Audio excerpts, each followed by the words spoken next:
UAP, unidentified anomalous phenomenon. Are they extraterrestrial, interdimensional, time travelers in origin, or are they simply a result of top-secret military projects, false flag alien invasions, PSYOP, drones, or other human-made aircraft? Join the discussion now on UAP Crossfire.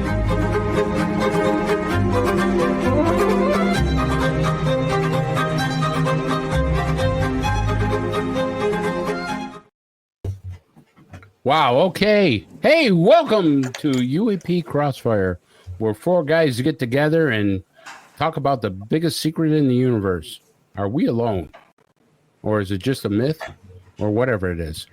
So, my name is Chris DePerno. I'm one of the co-hosts of this show. And right next to me on the top layer in that beautiful red plaid shirt that he's got there, we lovingly call him the Padre, but his real name is Dan Carlson. Hello, Dan. Good evening. How are things in your neck of the woods tonight, Chris? I am just ducky up here. The sun had been out all day. It was a nice warm weather. No rain, no floods, no nothing. And I do want to say I do feel, please remember those people down in Texas that did have the flooding. We all pray for them, and we hope that they can recover quickly and they get the help that they need. And that being said, down right below me is our pilot of the show. He doesn't like to be called an expert, but I highly regard him as a man of great knowledge. Commander Cobra. Well, good evening, everyone. And I echo your words, Chris, regarding Texas and New Mexico that had tragic floods as well. And we keep all those folks in thoughts and prayers. And it's great to see you all. Apparently, you will see me moving very slow on the screen. I look like a Second City TV skit tonight with my signal capability, but hopefully my voice will come through okay. Your voice is coming through just golden. And, of course, I love this guy. He's the silverback of ufology. He's the man who has the answers that nobody else knows. His name is Don Eckert, and we all love him. Hello, Don. Chris, before I go anywhere, I got to tell you, I noticed, buddy, your face is as naked as a baby's bare butt. You shaved. Oh, you're the only one that noticed. I got rid of my goatee. I was a criminal investigator, by God. I noticed these little things. Hey, that's sharp. You picked that up. I did shave. I got to tell you, here's the reason. I'm probably going to get in trouble for this. So somebody in my family, I won't say who, looked and said, "Oh my God, look at your mustache." I go, "What's wrong with my mustache?" He says, "It's all black right here in the middle, and on the sides it's gray. You look like Hitler." Hitler? I don't look like Hitler. Get the hell out. You look like Hitler. So I had to shave it off. And I said, if I shave the mustache off, I got to get rid of the goatee. So the damn beard that I have only goes gray on the outside, and it's all black on the inside of my mustache. So I mean, I can't go around looking like that. I mean, maybe people have noticed, but this person noticed. So I keep telling my wife I try to have situational awareness, and you ought to hear what she says to me. So anyway, you know what? You can take the cop out of the house, but you can't take the house out of the cop. Or what do I say? Something like that. I don't know. I got it reversed. But once you're a cop, you're always a cop. Something, right? Hey, it's the way it goes, buddy. The way it goes. Same thing with the military. Once you're a pilot, you're always a pilot, right, Commander? I agree. I used to hate facial hair, but it grew on me eventually. Well, I'm just saying to you, Padre, once a Padre, you're always a Padre, right? Yep. Okay. And stuff. Well, we got a great guest tonight. He's done a lot of exceptional things. And I tell you, I read his bio. I had to read it 3 times because, this guy is amazing. He's done a lot of stuff in his career. He's written books. He's been on television shows. He owns a, publishing company and stuff. So let's get to Dan Harary. So Dan is a man of many talents. He's best known for his 40-plus years of work in Hollywood as an entertainment industry publicist and owner of a boutique Asbury PR agency in Beverly Hills. I don't know what all that means, but I'm sure he's going to tell us. Either do I, quite frankly. I don't. Hey, but Dan is also the author of 4 novels: Flirting with Fame, After They Come, My Paranormal Life, and 5. Flirting with Fame recounts Dan's 50 years of celebrity close encounters. I got to ask him all about that, because he says everyone from Bruce Springsteen to Hugh Hefner and Meryl Streep to Kiss and even Steven Spielberg between 1972 and 1922, after they came in Dan's original sci-fi UFO Benevolent Aliens novel. So we got to ask him all about that. But, you know, in addition, Dan is also a 4-time UFO experiencer. This guy has not only written about them, studied them, he's had actual encounters with them.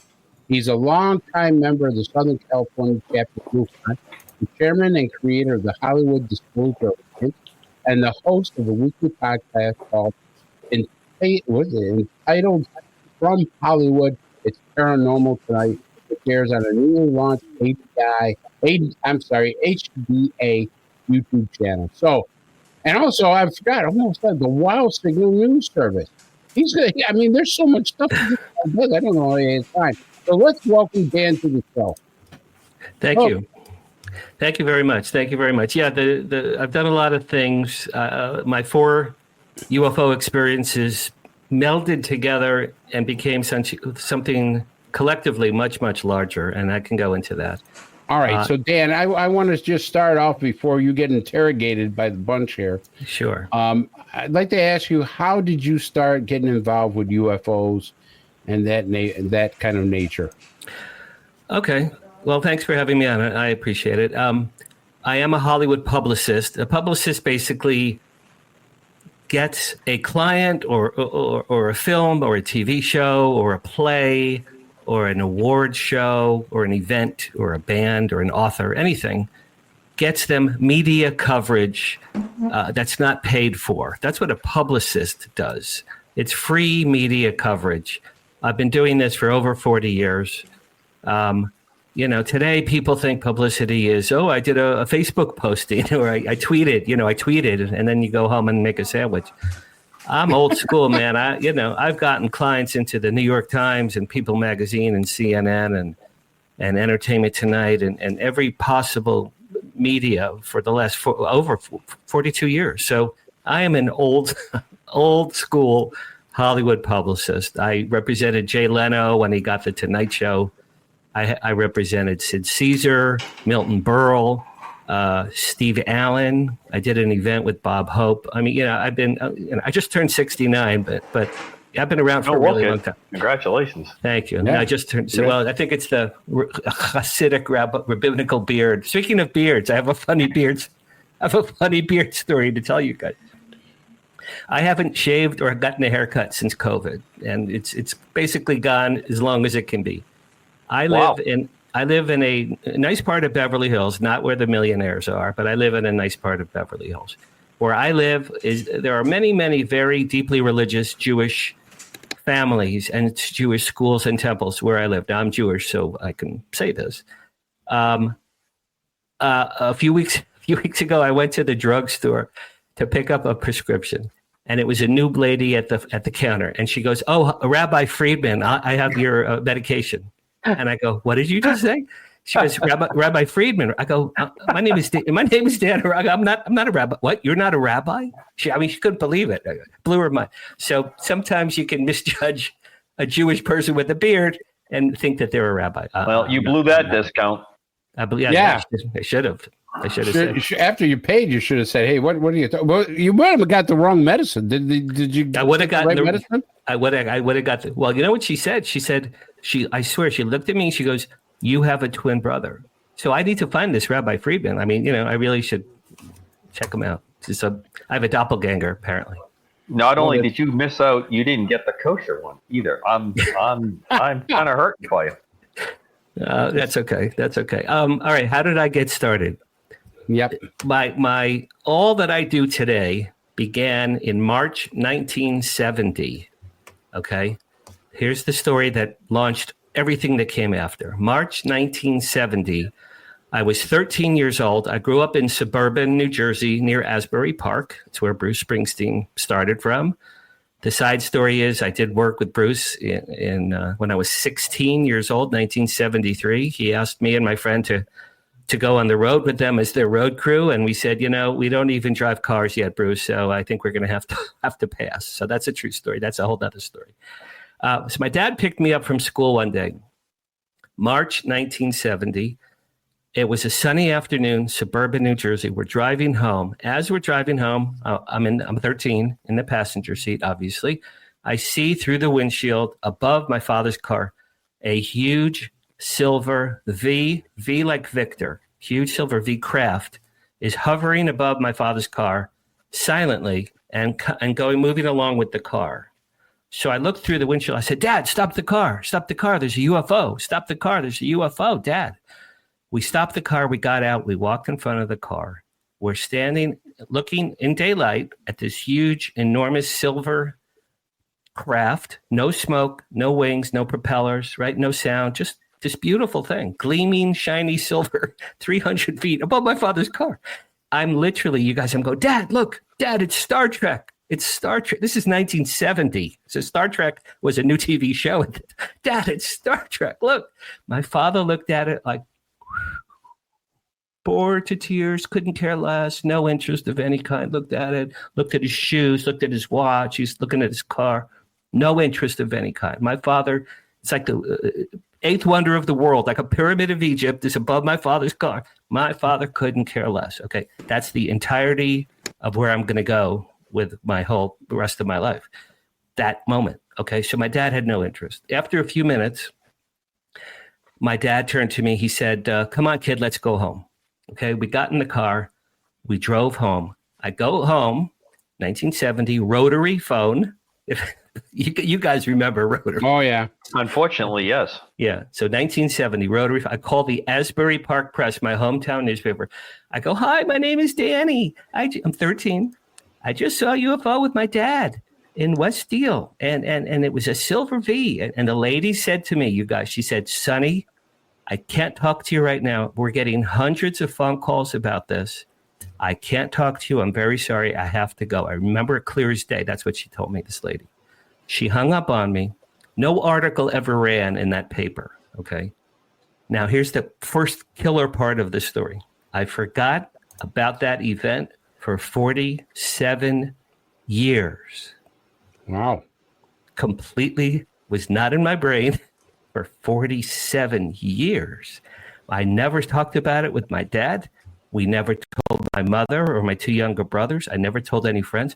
Is that not, that right off the bat, is that not remarkable? I couldn't tell you why. I'd say that's a little strange that you didn't remember it or just put it in the back of your mind. In and out. It was in it. It was a to Z. It was an hour of my life. Once I'm home and I'm probably playing my new drum set or something. And then that was it. That was it. It was just gone forever. Okay. So that's the kernel that gave birth to all the things that I do today, 100 years later. The next step in my ufology, I'll call it the history of my ufology. The next step was many years later, 1996. Now, I'm married and divorced at this time. I'm living in California. My ex-wife and my two children, they were 8 and 6 at the time, moved out to Lancaster, California, which is the high desert, about an hour out of LA where I was living, near Edwards Air Force Base. So this is now, so for 1970, now the next kernel is 1996. I got my son turned 8 that summer. I got him a telescope. We're outside in the backyard at my ex-wife's house in Lancaster. Crystal clear sky, not far from Edwards. We look up, we see the moon, we see the stars, we see Mars, everything you see, which is great with a telescope. And then a very bright egg-shaped light just appeared in the sky. And it traveled all the way across the sky in a straight line. And I said to my son, I said, Jordan, look, it's a satellite. Isn't that cool? It's a satellite. It had to be. You could tell it was a metallic object all the way across the sky. Then it stopped, you guys. It stopped in place for 30 seconds. It stopped in place for 30 seconds. Now think about that. I said, Jordan, that satellite's going to fall to Earth. I thought the satellite had gotten broken, and literally I was expecting it to just plummet. 30 seconds after it was stopped, it reversed course and it went all the way back the way it came from. Now, what can do that? Well, not a satellite that I know of. Can that happen, Commander? Not a satellite, not if it's in orbit. Not an asteroid, in orbit. Not an asteroid, a meteor, a comet. You would have seen, some kind of propulsion, I would expect. No, I only think, here's what I think. It was either an extraterrestrial craft, a drone. Maybe it was an early drone. This is 1996. Maybe it was a drone. Jimmy Church, who's a friend of mine, said, Dan, you were near Edwards. It was probably a military man-made craft. Okay. I think that was a military man-made craft. It wasn't far from Edwards. So that was my second UFO sighting. Okay. The third one, the next step in my thing is 2007. I went to a bookstore to kill some time. I'm just in a bookstore to kill some time here in LA. And there's a huge paranormal books aisle. I'd never heard of paranormal books. I didn't know what that meant. And there's books about the history of ufology and crop circles and the Nazca lines and the pyramids and Bigfoot and, Betty and Barney Hill, Travis Walton, Richard Dolan's books, Stanton Friedman's books, all of these wonderful books. This is 2007. I had never known about any of these authors or books, or I never heard of MUFON. 07. I bought, you guys, 15 books, I think. I just grabbed all of them and I read everything. And I said, this is amazing knowledge. This knowledge is blowing my mind. That 2007. In those books, I learned about MUFON for the first time. That's when I joined Southern California chapter of MUFON. You guys probably know Steve Murillo, I'm sure. Yes, I've heard of Steve. Okay, Steve Murillo ran SoCal MUFON. Yeah, sure. For many, Steve and I are still friends. He ran it for many, many years. So I joined SoCal MUFON in 07.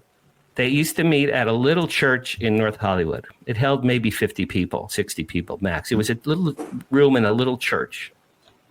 My very first MUFON meeting ever in my life, Giorgio Tsoukalos was the guest speaker. Oh, now, wow. this is 2 years before Ancient Aliens was a TV show. Okay, 2 years. So he was not famous. He did not have a TV show. He had the crazy hair still, the Giorgio hair. Did he? Yeah, of course. It's only 2 years before the show started. But he did 90 minutes on ancient astronaut theory as per his mentor, Eric von Daniken. Okay, so he's doing the pyramids and the statues in Easter Island and the Nazca lines and Machu Picchu and Travis Walton and Betty and Barney and ancient petroglyphs and Renaissance art UFOs for 90 minutes. Okay, I'm a virgin and I'm a total virgin in this field. Okay, it would be like seeing the Beatles for your very first rock concert in your life. It'd be like seeing the Beatles. My very first UFO meeting was Giorgio Tsoukalos for 90 minutes. I was like, what a way to start. I'm like, oh my God. And I'm not kidding. I tears. I have tears. I'm like, this is the most incredible knowledge I have ever heard in my life. And I'm thinking, my parents, my teachers, my friends, my rabbis, nobody I ever knew in my whole life, not one person ever told me any of this information. Nothing. Okay. I was enthralled. After 90 minutes, I went up. I shook Giorgio's hand. I said, Giorgio, you just changed my entire view of the world. Literally, you changed my view of the world right tonight. I shook hands. He said, cool, man, you're one of us now. So that was very sweet. Okay, that's 07. 1 year later, 2008, at a MUFON meeting, you know who James Gilliland is? Any of you? No. ECETI Ranch? Really? Which ranch? You never heard of ECETI, ECETI, the ECETI Ranch. I'm really shocked. You don't know the ECETI Ranch? None of you? I'm sorry, it doesn't come to mind right now. Wow, it's been famous for quite a while. It's called the ECETI Ranch, ECETI. A man named James Gilliland. Famous in what respect? It's a famous UFO hotspot. Famous in what respect? A famous UFO hotspot for over 100 years. Okay. So James Gilliland owns about 250 acres of property at the base of Mount Adams. in Washington State. Now, Mount Adams is one mountain south of Mount Rainier. Mount Rainier, we all know, is where Kenneth Arnold had his sighting in June 47. This is one mountain down, okay?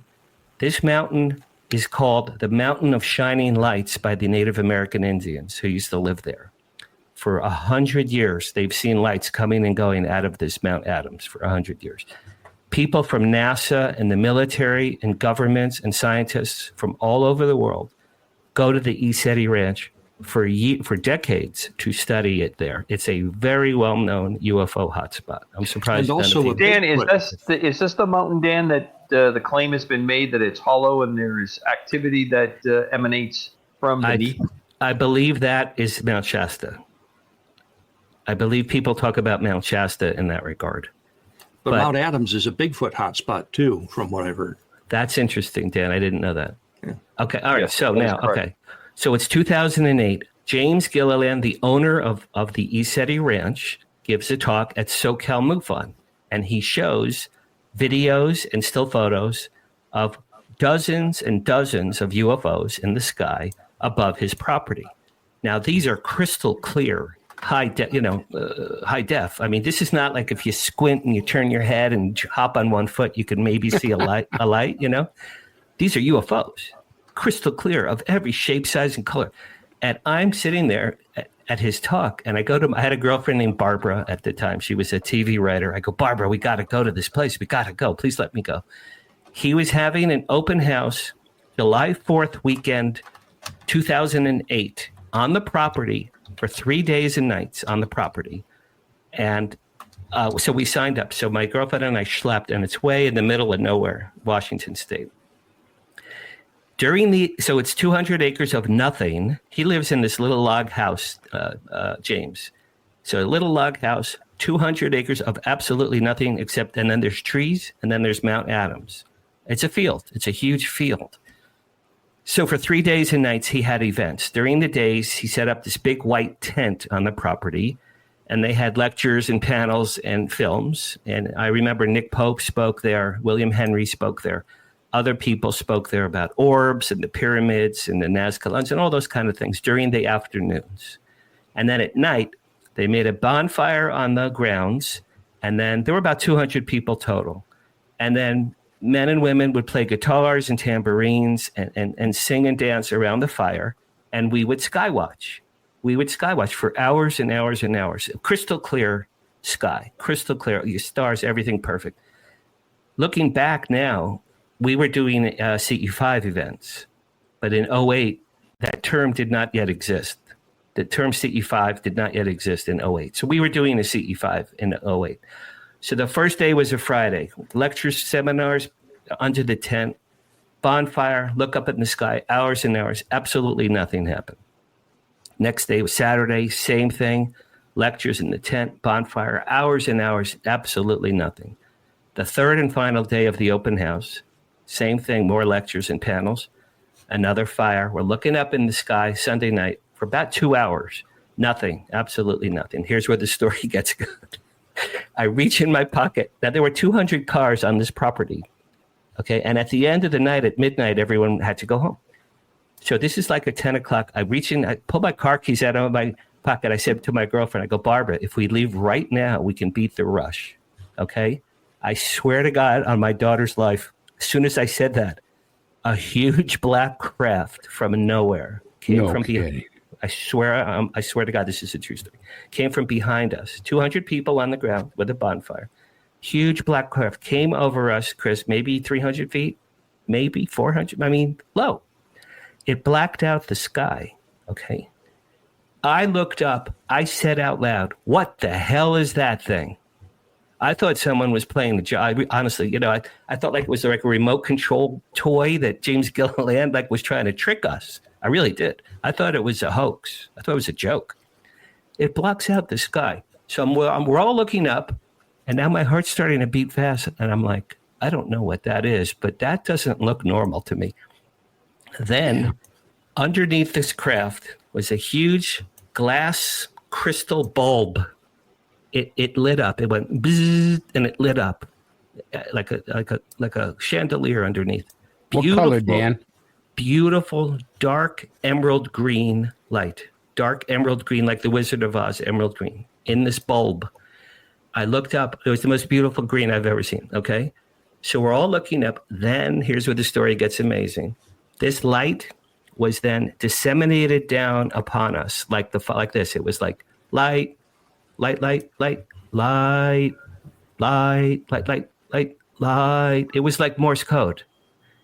Now, you know, in the X-Files, when they're all looking up and they see the white light, you know, they're all, you know, this was green. This was emerald green light, 200 people, emerald green light. We're looking up.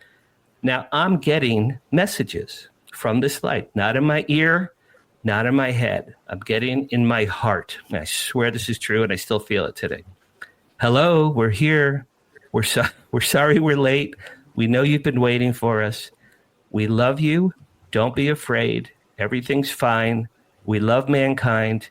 Be kind to one another. Be kind to planet Earth. We were in the neighborhood. We have to go now. We'll see you another time. This is from the light. It was like Morse code. It really was like Morse code. So as this is happening, I'm shaking. My heart is racing. And I'm thinking, well, this is the most amazing thing in the history of my life. So this is beyond belief. Okay, then the light went back into the bulb. It turned off. And then the craft just slowly moved away in front of us, slowly, slowly, slowly. And then bang, zoom, and it vanished in the direction of Mount Adams. Okay, well, now I'm crying. People are crying. People were hugging, were kissing, were crying. It was like, did that really just happen? And I knew we are not alone in the universe. That was not a Chinese weather balloon. That was not a military man-made craft. Whatever that was them. I know it was them, and it was a remarkable event in my life. Dan, I got to ask you a question before I start going around table here. When you said that you heard it in your heart, I have, all the years, I have never heard that before. That's fascinating. Can you be more specific than you heard it in your heart? It's exactly what it was. I just read a book recently where someone said they got a message in their heart. There's a message the heart is one of the chakras. Mm-hmm. But there is a term, Chris, there's a term for what happened to me. Did it bring like sorrow or joy or? No, I was enthralled. I was elated. That's when I cried. When this thing left, I was crying. And I said, okay. I think I said to my girlfriend, well, we're not alone. Obviously, we're not alone. I mean, imagine, I could say this, imagine if your heart had ears, because it didn't. Now, I'm clairaudient. I've gotten messages in my ear maybe 10 times in my life. It's always the right ear. And it sounds like a man telling me things, and they have always come true every single time. This was in my heart. So I can tell you, it was like getting a message in your heart. It was like a hard wire from the craft into my heart. And my heart was like telling me, instead of, we all have feelings and emotions, sorrow, right, happiness, and you feel things in your heart. This was like English words. This was like, hello. Yeah, I've never heard of that before. We are here. We love you. Don't be afraid. That's the only way I can describe it. All right, let me start with Commander. Commander, so I have never heard of a message from the heart. How about you? I have. That doesn't surprise me in the least. What I would like to ask Dan, what was your girlfriend's reaction to all this? What was that? What was the drive home? I would think that would be quite a experience as a couple. That is such an excellent question, and the honest truth is, I do not remember. I really don't. In fact, people have said to me, didn't you talk to these other 200 people? No, we had to go because it was the end of the 3 days, and we all got in our cars and left. I don't, for the life of me, and then my girlfriend and I broke up a few months after that. But I don't, it's so funny. I never talked with my dad about that sighting with him. I never spoke to my son about this sighting with him. I never spoke to my girlfriend about this sighting with him. I don't know. I guess once these things happen, I just shut down internally. I just close off. But Commander Cobra, man. I don't remember that we spoke about it. Isn't that just the craziest thing? It is, but it does seem to allude to a pattern that you have described now through your experiences, that whatever has happened to you seems to be very deeply personal connected, to the point that it almost takes you out of sync with everything else around you or that experience until you remember it later. You explained the one that in New Jersey at Asbury Park, Right. it obviously was seeded into your memory and into your experience, and then later on is when you recover that. So Well, that's a major story. How I recovered is a huge story. We haven't got to there yet, but what you're saying is correct. I seem to have these remarkable moments in life, and then for whatever reason, they're very personal, I guess. But I don't remember talking to her about after that event. Okay, I'm almost half done with my stories here. The next event, so that was 2008. The next major event, now from 2007 till today, I've been going to SoCal MUFON meetings. So I've seen, Nick Pope and Richard Dolan and Steve Bassett, and Steve and I have become best friends. So I mean, I've seen everybody in the ensuing years. Okay, in 2017, here's where my life changed remarkably, all of a sudden. 2017, my father died. My father died in Florida. He had a bad death. He was with his second wife. I was here in LA. 3 days after my father died. Now, this story is true, and this story has made me semi-famous, and I swear to God, it's a true story. You're not going to believe it, but it's a true story. 3 days after my father died, I went to a deli here in LA to get a pastrami sandwich in his honor and to just be sad that my father was dead. I ordered my sandwich at a deli near UCLA. The waiter walked away.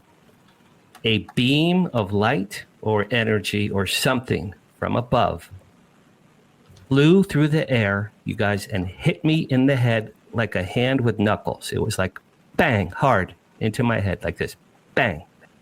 And then through my eyes was projected, swear to God this is true, a whole movie from the 1970 UFO sighting I had with my father from 47 years earlier.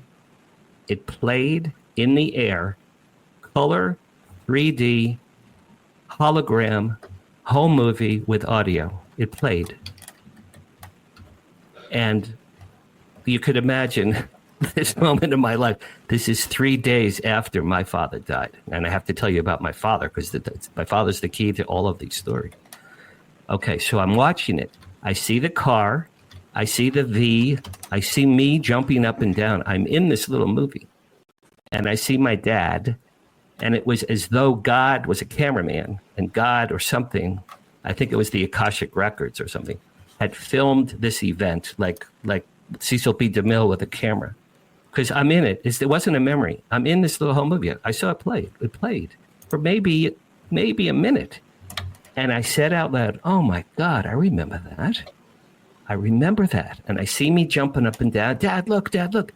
This time in this little movie, you guys, my dad looked down at me. He winked at me. My father winked at me. And then he said, come on, kid, let's go home. Okay. Now this home movie stopped playing. It was perfectly rectangular, by the way. It was like high def. It was like there was a high def TV screen in the air. Okay. It played and then it just pixelated and went, it just dissipated away.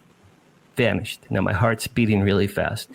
Now, I told you I'm clairaudient. I heard, get a pen, get a pen, get a pen. You need a pen, you need a pen, get a pen.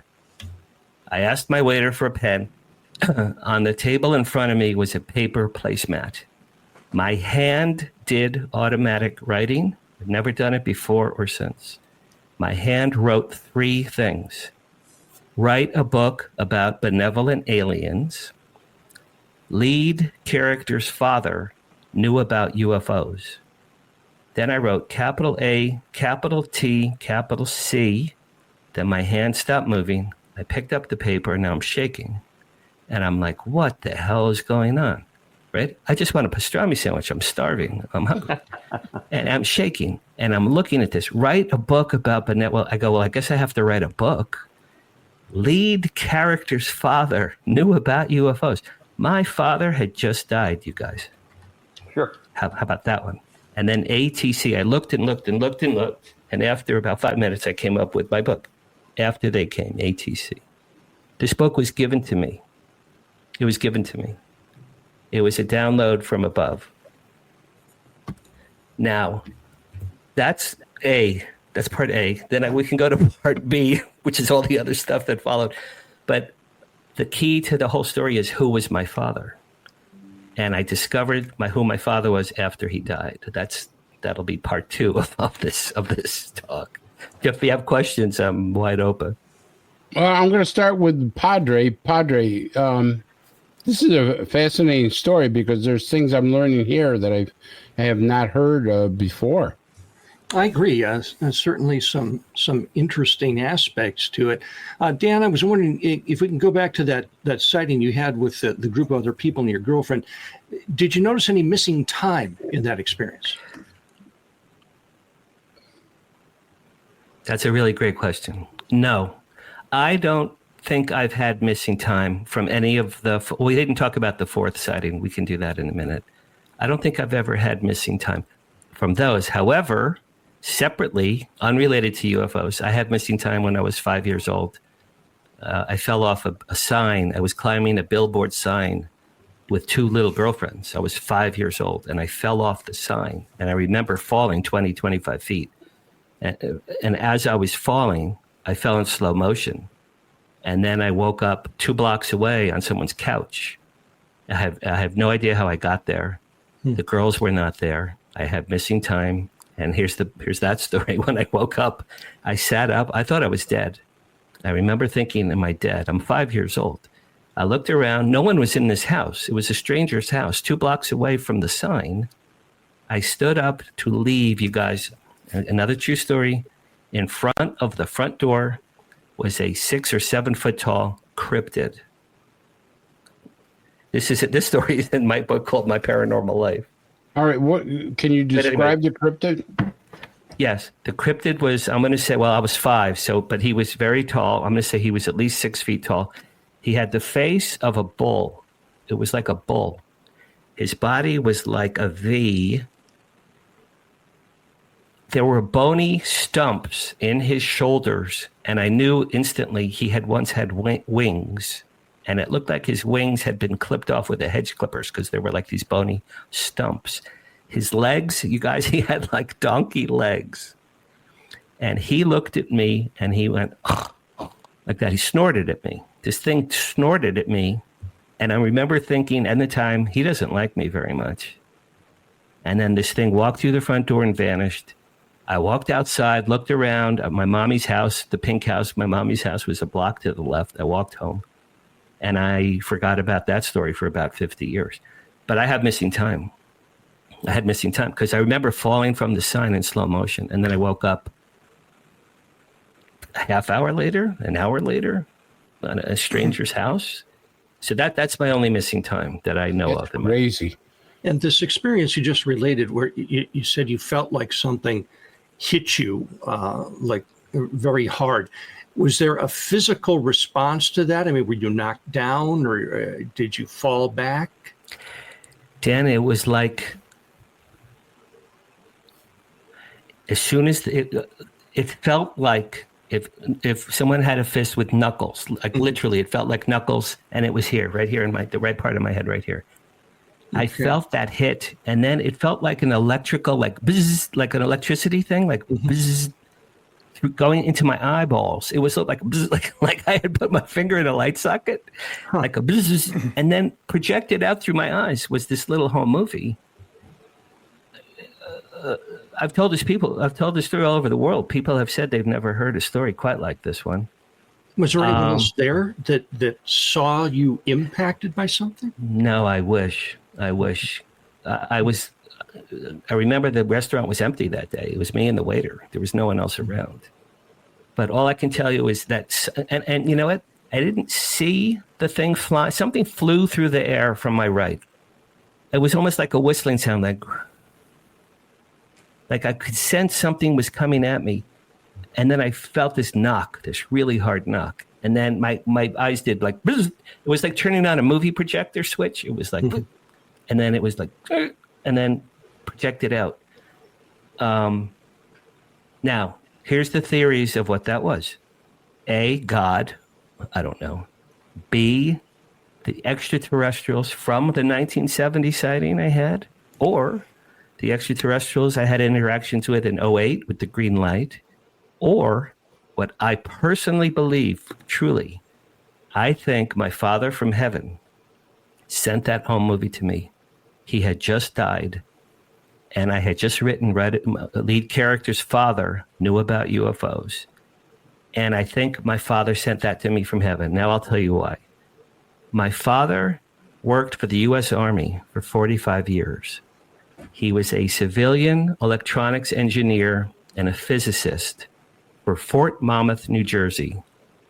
Part of Fort Monmouth, New Jersey, you guys, invented radar, FM radio, walkie-talkies, night vision, ground-to-air radio, weather satellites, drones, and a million other things they invented where my father worked. He worked at the radar branch from 1951 to 1996.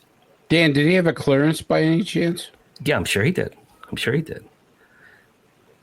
Okay, so now after this event, so I ate my sandwich. I drove home as quick as I could. I started writing my book after they came. And I just started writing it from the inspiration from that little home movie. Now, I called my mother. My mother's still alive. She'll be 91 in October. Bless her. I called my mother. This is April 2017. I called my mother. I said, Mom, did Dad ever talk about UFOs in all the years you guys were together? My mother said, and now here's a story, you guys, I had never heard in my life until I asked. My mother said, in the early 1960s, they took your father deep into the vault at Fort Monmouth Army Base. They showed him something that was above top secret. She said he came home, he was pale and shaking and very upset and very nervous. My mother said, honey, what's wrong? My father said to my mother, I saw something today in the vaults. I can never, it's above top secret. I can never tell you or anyone about it as long as I live. My mother said my father walked down the hall, and my mother said your father was never the same after that day. Okay, now I never heard that story until after my father died. Okay, so now I have a lot of anecdotal information about my father. Number one, he and I saw an incredible UFO together.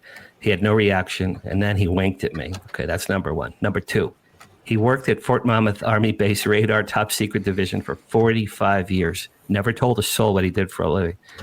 Number three, my mother told me that story. He had seen something above top secret. Okay, now there's more anecdotal information. After he died, I went through my old scrapbooks to look at pictures of my dad. I found a profile of my father from 1985 in one of my scrapbooks. I didn't know I had it. This is now 2017. My father, you guys, my father invented or helped to invent military drones. No way. My father tested, ready for this? My father supervised the testing of the first ever drone, military drone, that used a laser to destroy a tank at White Sands Missile Testing Grounds. I have that in writing. Dan, what year was that? He did it in 1975. In 1975. And this my is father, your father. My father helped invent modern day military drones. That was, now nobody knew this in my whole family. We didn't know this. Okay, that's a big one. Richard Dolan has a book called UFOs in the National Security State. In the back of that book are UFO sightings above military bases. In 1951 and in 1952, there were two major UFO sightings on radar above Fort Monmouth, New Jersey. My father started working there in the fall of 51 and in 52. So he was there for both of those events. Now, even if my father had not seen them, had been outside and seen them with his eyes, he was in the radar branch. He had to have known that these two UFO events above his workplace had just happened. He absolutely had to have known that. Okay, now we get to a few more really good ones. In 2023, Stephen Greer did a press conference in Washington, D.C. He was talking about all the whistleblowers he has lined up who are ready to testify before Congress. During that event, it was on TV. I have a big TV. We all have a big TV. He showed a slide, you guys, of 150 U.S. military bases that Stephen Greer has proof of through his whistleblower network that worked on reverse engineering of recovered ET technology. 150 U.S. military bases. I freeze-framed my TV. I went through the list with my finger. Number 51 on this list, Fort Monmouth, New Jersey, where my father worked his whole life. They worked on reverse engineering of ET technology. And here's the cherry. I just read this book a month ago. It's called McCarthy, Monmouth, and the Deep State. This is about Joe McCarthy's hearings with the U.S. Army. During these hearings, it came out that my father's workplace, Fort Monmouth, New Jersey, specifically the radar branch where my father worked for 45 years, was involved with Project Blue Book. How about that? Well, I found this. Story. I found this out of 2 weeks ago. In fact, I called my mother to tell her. Okay, my father knew about UFOs. There's no question in my mind. I know he did. I know it in my heart. I think that little home movie was from my father from heaven, who said to me, Danny, remember that UFO we saw 47 years ago? I knew what that was. I had a hand in it, or I knew I was involved with it, or I knew what it was. I could never tell you my whole life because of NDAs that I had, Danny. I'm dead now. I'm on the other side. I have no more NDAs. And that UFO that you and I saw together, I was involved with that.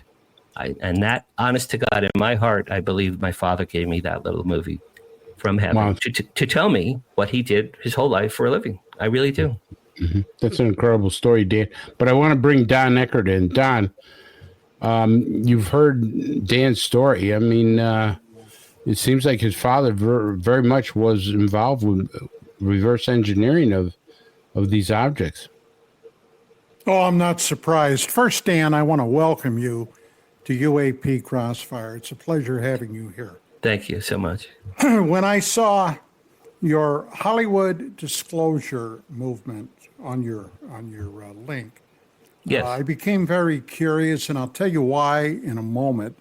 Sure. But what I would like to know is, what do you folks in that disclosure movement intend to do? And do you believe that disclosure will eventually be, or recently, soon, be achieved? And if you do, to what extent? Great questions. Thank you very much. I'll answer your second question first. I personally, and others in our group, and names that you guys would know, we've had private talks. None of us believe that disclosure will happen from President Trump or the new Pope or the King of England or Putin or Netanyahu or any world leader. We don't think official disclosure will happen anytime soon from any world leader, because they have no gain. There is no gain for any world leader to disclose. Having said that, my group, Hollywood Disclosure Alliance, what we are is, well, let me just back up a second. My book After They came out 2 years ago, 2023. When it came out, I met Stephen Bassett at a UFO conference, and we became very good friends instantly. He and I had a long lunch in Hollywood. We came up with Hollywood Disclosure Alliance as a networking group by which two historically disparate groups could network and interact with each other. One of our groups are UAP, ET, UFO experiencers, researchers, and disclosure advocates. The other half, Don, which makes us unique, are Hollywood writers, producers, directors, podcasters, TV show producers, and people with radio shows as well. Okay. You might want to, You might want to go to the homepage on that one. Sure. Now, I don't know. Well, hold on. Let me tell you. Okay, there it is. There's our homepage. So, Don, our mission is to unite these two disparate groups through online events, live networking events, and we have a 24-hour chat room. So people, here's how I say it. People with real life stories, remarkable experiences, and real life stories can interact with producers and writers who want to create the next era of films, TV shows, and documentaries based on the real life experiences of real life people. That's what this group, we have 220 members as of today. Excellent. Now, I don't know if you're familiar with me, if you've heard my name. I have heard your name. Okay. My wife, Vicki, originally Vicki Cooper, began UFO magazine in 1986. In 1988, I became the director of research, and we published that magazine for over 20 years. And when I tell you that I have interfaced with practically anybody or everybody in that field, Now you have. from that point forward, trust me, I have. I know. We butted heads with the Pentagon. We butted heads with NASA, et cetera, okay? I've squared off with practically every skeptic in the United States worthy of note, from Philip Klass to Jim Oberg to, all of them, actually. Now, with that being said, over the years, I've written various position papers. And a couple of years ago, when the disclosure movement achieved the level of notoriety that basically it has today, with the congressional hearings, Right. with people like whistleblower David Grouch and others, Right. believe me, I was tuned right in. Me too. I watched them live. Yeah. You bet. Now, here's the thing. In all of this time, prior to 2017, when now deceased former Nevada Senator Harry Reid had his Right. press conference announcing funding the ATIP program. Right. Okay. I never, in all of those years, going back to, well, actually, even before 1988, I had a hell of a sighting of my own in 1966 in my home state of Pennsylvania. So this is something that has intrigued me since that period of time. Now, with all the people that I have known, I have interfaced with, and the people that I've talked to, from government people, both in and outside, from researchers across the spectrum. And as a matter of fact, I gave the very first book review on Richard Dolan's book, UFOs in the National Security State, back in the early 2000s when that came out. Okay. In the pages of Richard's a UFO. friend of mine. Yeah, I love Richard. He's a great guy. Excellent, superb book. I was totally impressed by it, okay? But I got to say this. In all of that time, I became aware, and I believe this to be fervently true, that the UFO conundrum will never be disclosed, especially by the government. I agree. The reason for that being that there is, and I've called it, not only me, as a matter of fact, I didn't coin this term, others have, but there is a core secret within this. And this core secret, okay, by all accounts, terrifies the bejesus out of military and intelligence people. Now, what that may be, I don't know. I wrote a paper a little over a year ago called Disclosure, a Dangle Too Far. And in there, I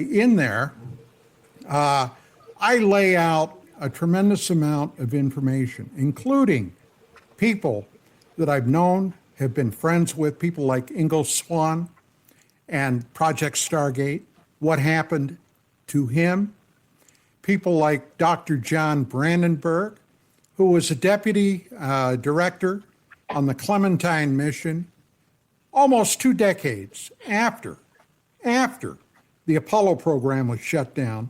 Suddenly, we go back to the moon. Why? For over 20 years, I conducted lunar transient phenomena research. I believe, Dan, there's a presence on the moon. Now, with all of this being said, not incidentally, not indigenous, but a base of some type. With all of that being said, with this spy satellite, with the camera equivalent to the KH-11 spy satellite, this thing is beyond belief what it can do. They've been up there looking at the moon. Why? They've completely remapped the moon. Why? Well, I'll tell you what I discovered in my own background. I'm a Vietnam veteran. I served over there for 26 months. I was involved in intelligence. And if something popped up that was not known before, we would invariably send in reconnaissance aircraft to check it out, come back at a later date to see if there were any changes, any additions, subtractions, whatever, and then leave. And then the authorities would decide what action they may or may not want to take. Now, going back to the moon with Clementine, I don't know about anybody else, but that told me bundles of what probably is going on behind the scenes. Like I said, I was in that world for a while. Right. Now, with all of that being said, Dan, do you really think that these people, your producers, your directors, your writers, do you really believe, in light of all the bullshit going on today, that it may make a difference? I do. Because our mission is, again, to present for every Travis Walton, Betty and Barney Hill, or the guys from Pascagoula, right? We all know those stories. There are Dan, I'm going to interrupt you there because we got to go to break. We got to take a sure. hard break, but as soon as we come back, please answer that question. Okay, sure, folks, we're going to be right back with Dan. We are back with Dan Harary. Dan, before the break, you were going to answer Don's question. Let's start it from there. Sure. Okay. What I was starting to say was, for every Betty and Barney, the guys in Pascagoula, and Travis Walton, I would say those are probably the most recognizable abduction, UFO, ET, NHI stories that we know of. And in fact, Pascagoula is not as famous as the other two. For each, in the last 5 years, I have met hundreds and hundreds of people who have remarkable stories. I'm not counting including myself. I know women who have been abducted, impregnated, had their fetuses removed, and been shown their hybrid children years later. I know people that have been on ET operating tables with the tubes and the experiments and things that were painful. I have a friend who is literally friends with a male and female Pleiadian who come visit him every few years. They have helped him become a multimillionaire businessman. He's very, very successful. He's been communicating with them since the age of 5. He's in his 60s now. So there are a million stories of real people who have had real experiences that have yet to be told. So Don Ecker, to answer you, our hope is that to help nurture these stories so they can be seen on a screen and shared. I do not think Dan, the whole conundrum of UFO secrecy could be dissolved last night. Oh, of course. These people I agree with beings, you. sentient beings, whatever they are, decided Yes. to land and announce themselves, but they don't. Exactly. And they Exactly. haven't, Dan, for thousands of years. This is not a new phenomenon. Right. This I goes know. back to pre-biblical time. I know. And- I agree with you. This is something that I got to tell you, I am very mistrustful for, because in my purview, the background I came from, you don't sneak into somebody's house, abduct somebody, impregnate them, bring them back, unceremoniously drop them off. Not if they're your friends. Now, if they're not your friends, that's something else entirely. And since these things have not announced themselves, I see no good in it at all. That's my take on it. Okay. Well, I believe there are benevolent extraterrestrials. I believe there are malignant ones, and I believe there are evil ones. In fact, Nick Pope gave a talk a year ago. I was in the front row. Nick Pope said, people, be careful what you wish for with disclosure. He goes, this is Nick Pope. He goes, I know for a fact there are many races of extraterrestrials that are demonic and evil, and we don't want to know about them. Okay, And where that's did he Nick get Pope. that information? He didn't reveal it, but that was from Nick Pope. And then there's my best friend, Steve Bassett. Disclosure is going to happen tomorrow. Donald Trump's going to say we're not alone. It's going to be unicorns and rainbows running down the streets here in Beverly Hills. So, and these are good friends of mine. So I said to Nick, I said, have you ever talked to Steve Bassett about evil demonic? And he goes, yeah, Steve doesn't want to hear about it. Don, I agree with you. There are many different races, apparently. I've heard 120 races. Do you guys know the name Craig Campobasso? No. I've heard it. Okay, Craig Campobasso, he's a member of my group. He is an author. He wrote the Extraterrestrial Species Almanac. Y'all should pick it up. He has 82 different ET species delineated in this book. It took him 25 years to research it. There are no real photos of ETs, but there are illustrations. And he has where each of them are from, their characteristics.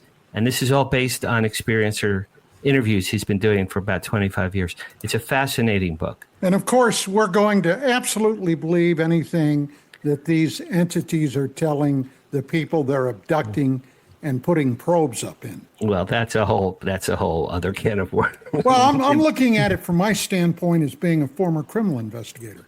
Okay, that's how I filter all of this, is through my and not only me, Chris DePerno also. I mean, we've had many talks about this, and it's something that well, maybe I'm just cynical, Dan. Maybe I'm cynical. All right, so I Don, gotta tell you, I'm skeptical. I believe you. Listen, I am too. But for me personally, okay, let's go to my 2008 event with the green light. Okay, I was elated. I felt joy. I feel it here in my heart right now. However many, 17 years later? Those were benevolent extraterrestrial. I know it. I know they were. They told me. Those were benevolent. Now there are demonic, there are benevolent, there are evil, there are the little grays. Who knows if the grays are good, bad, or ugly? Well, you know about the Pentagon, right? My dad used to give talks at the Pentagon. Well, no. I'm talking about recent, the last couple of decades. Well, the Wall Street Journal of 2 weeks ago that said everything was bullshit, and they threw Robert Salas, a friend of mine, they threw him under the bus. You know about that? Oh, yeah, we know, Bob.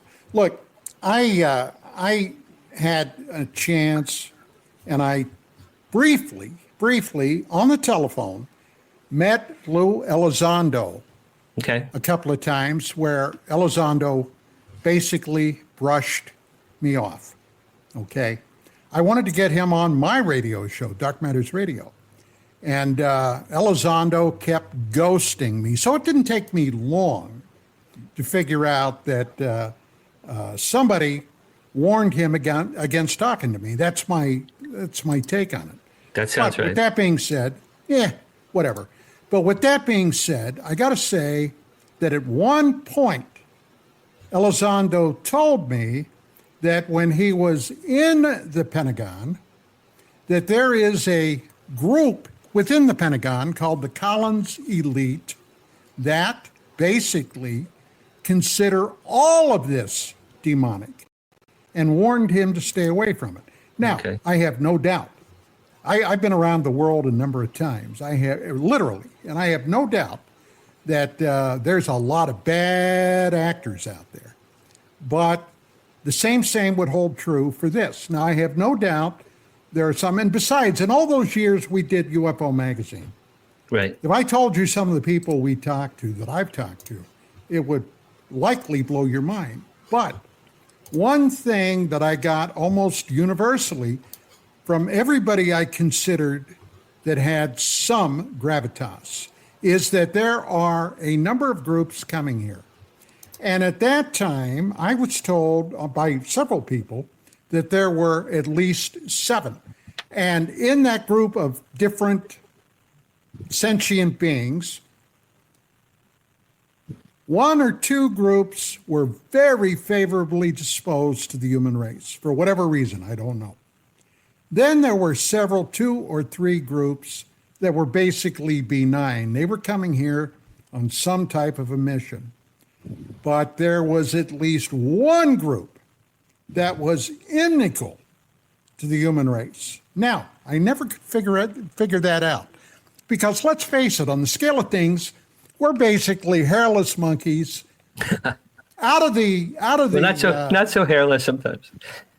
well, some of us are hairier than And others, right? Chris recently not. Yeah, Chris kind of de-haired. De-haired. But anyway, with all of that being said, there are those, okay, and they scare me, quite frankly. These proponents of the Space Brothers, they're coming here to help us, to save us.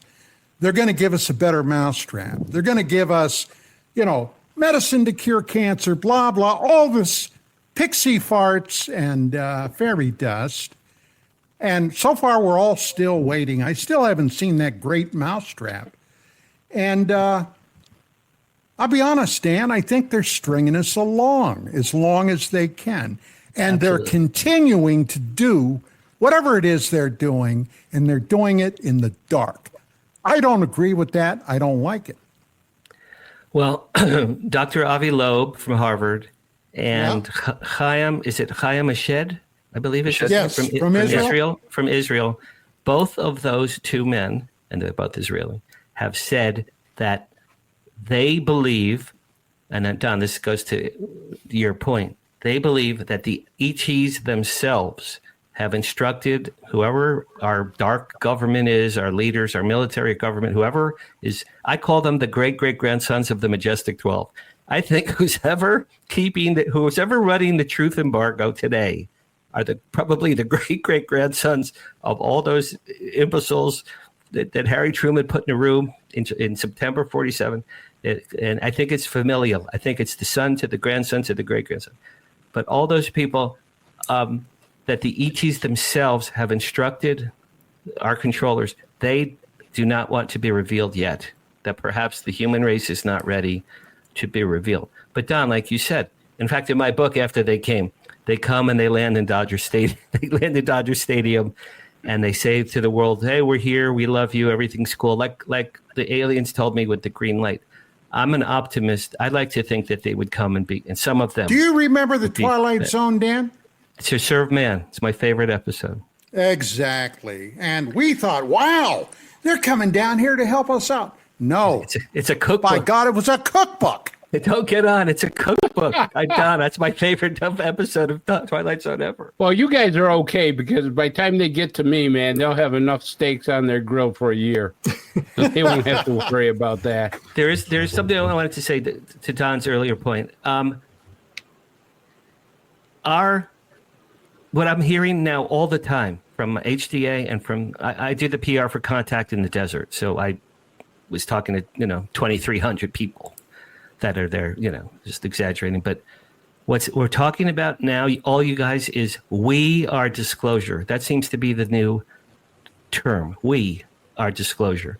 We're not going to wait for Trump or Putin or the Pope or the King or whoever the more stories, Don, the more stories that we come out that are credible, until they land in Times Square or Dodger Stadium, like in my book, until they do that, the more stories that come out and the more whistleblowers that come forward. I know Bob Salas is dying to talk to Congress.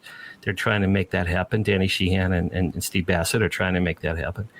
Until these people can come forward, there's got to be a tipping point with just people, just regular people going, yeah, I believe.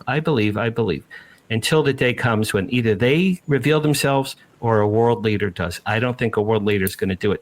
I don't see any gain. If President Trump said today, they're here, they've been here 10,000 years, I have to go play golf now. What gain? What gain? I don't see any gain for a world leader. So I disagree with Steve Bassett on this topic.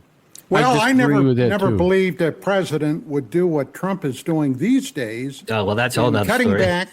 Exactly. Yeah, No, but cutting back on alleged government fat, draining the quote unquote swamp. Yeah, let's not go there.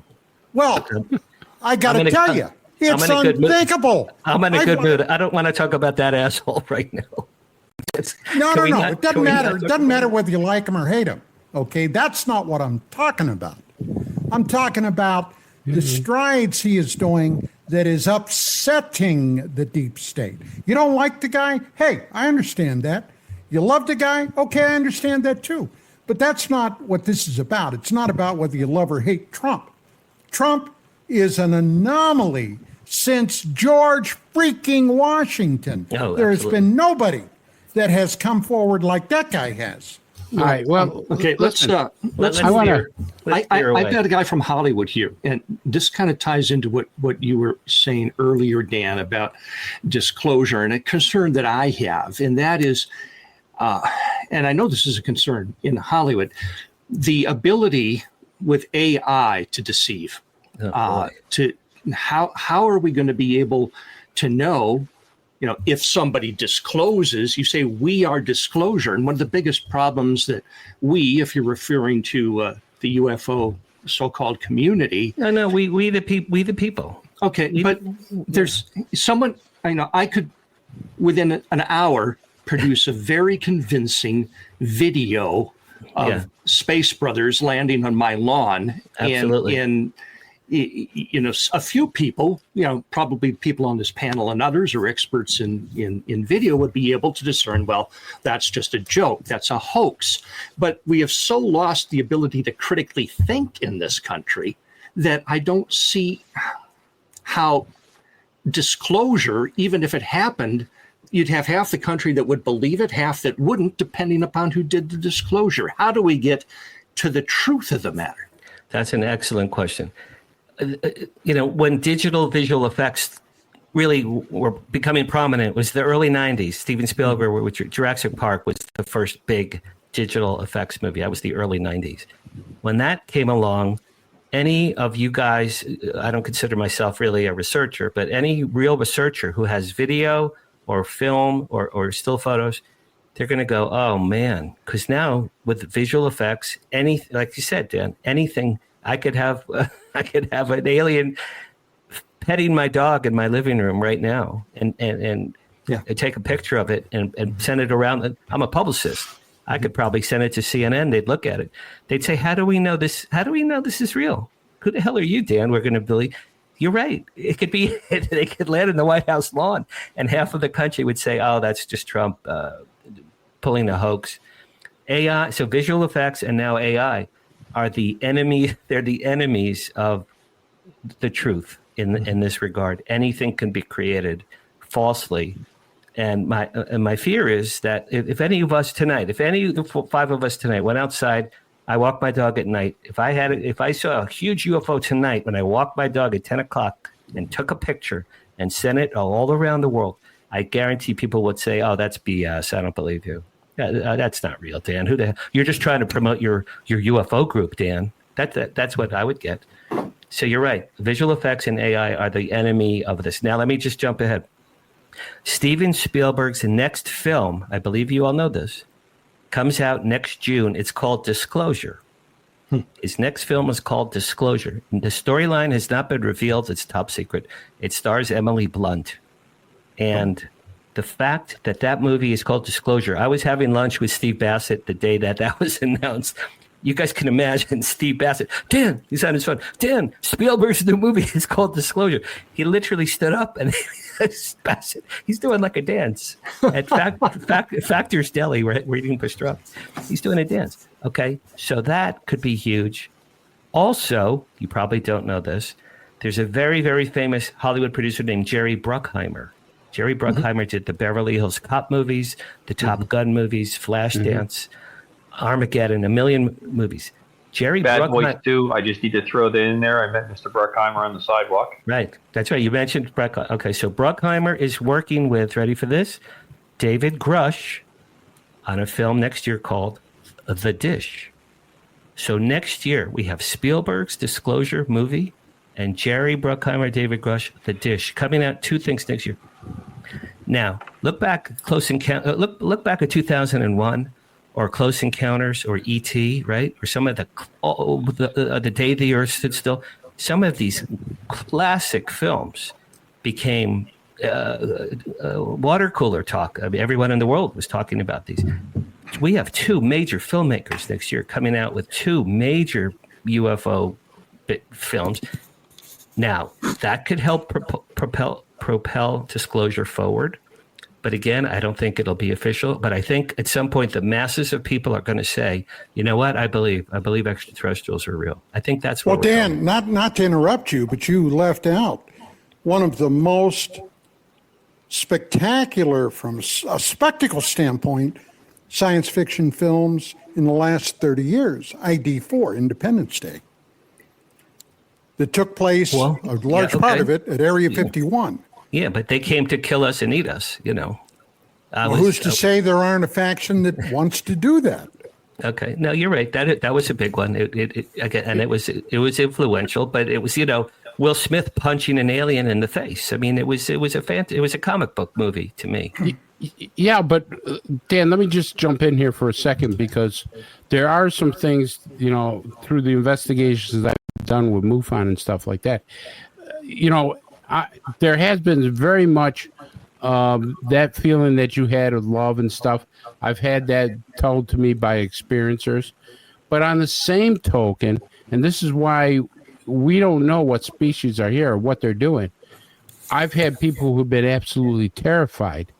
I mean, hurt, damage, physical effects of people, pilots who've had physical effects, you know, people who have been absolutely, you know, tortured in some ways. Yes. Now, if there is a thing that's going on that maybe this is part demonic, as you said, I mean, there's got to be a component of this, like you're saying, and I agree with you, what you're saying, that if there's a part that's demonic and evil, wouldn't that be something that they'd want to keep to the side? Because they wouldn't know how do you tell the world and say, listen, there's some good guys visiting us, but we got a problem here? Because, you know, if you look at history, there has been what people believe to be intergalactic wars that, you know, ancient people have seen from the sky, you know, stuff of that nature.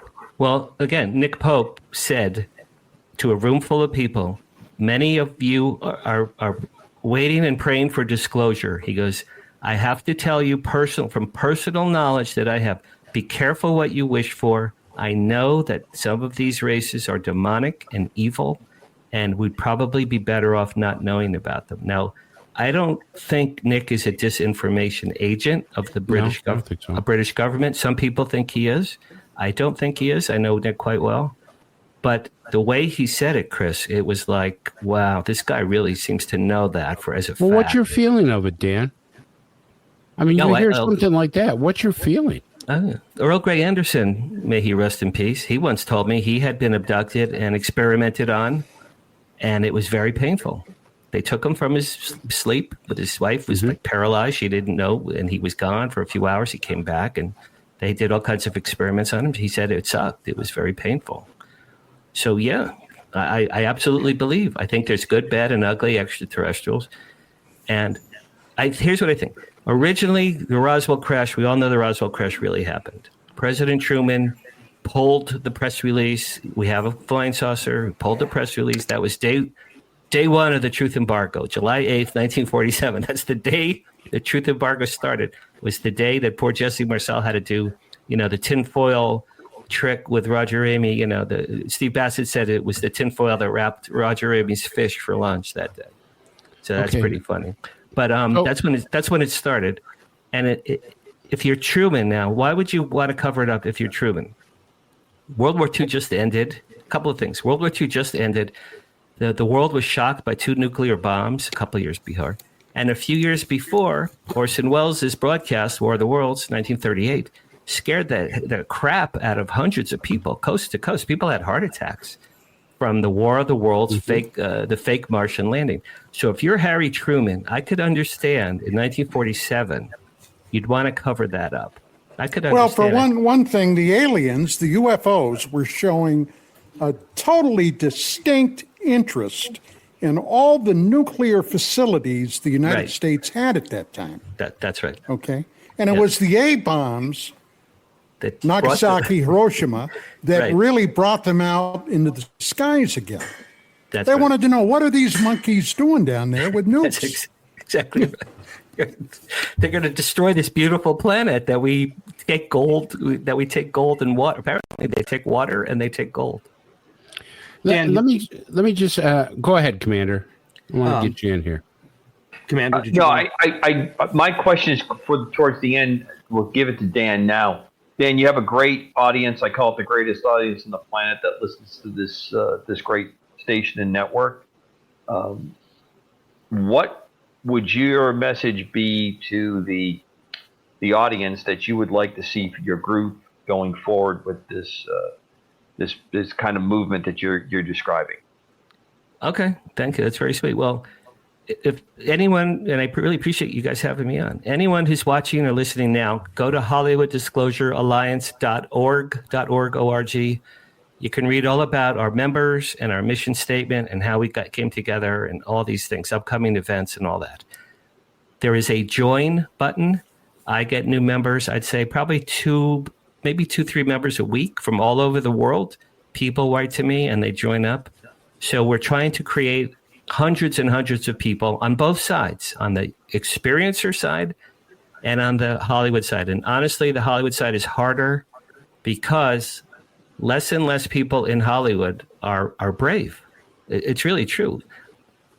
Goldie Hawn, Kurt Russell, Demi Lovato, there's all these very famous celebrities in Hollywood in the last few years. Many, many, many dozens have come out and said they've had ET experiences in their lives.